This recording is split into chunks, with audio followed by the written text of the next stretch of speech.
Sis, what is the mold that you're trying to fit into?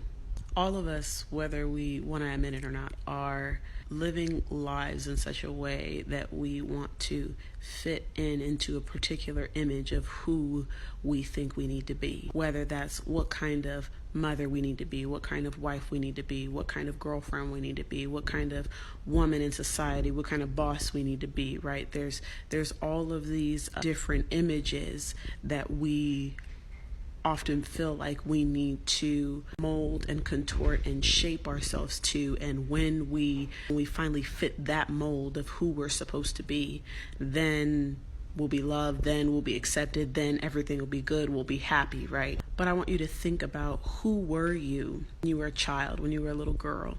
Who were you before there was any mold to fit into? Who were you before you knew what was acceptable and what was not? Who were you before you knew what images would bring you the most praise and approval and attention and affection from people?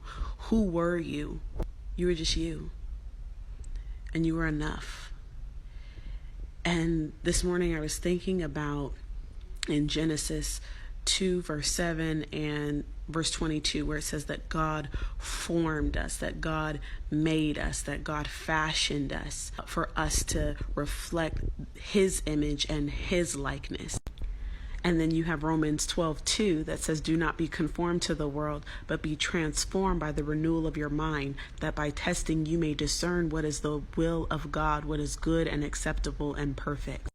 That word conform means having an outward shape that assumes the same expression and follows the same pattern or model or mold of something. And that mold that we find ourselves constantly combating is the mold of the world and what the world defines a woman to be. Sis, you and I were never made to fit in anywhere else but into the image of who God has uniquely created us to be. When he made you, he intended for you to reflect and look like him, not look like everyone or everything else that is being pushed at you in the world. But it's not until you pursue God and allow him to transform your mind and your vision and how you perceive yourself and how you understand him, that you will be able to know confidently what his design, what his purpose, and what his will is for your life.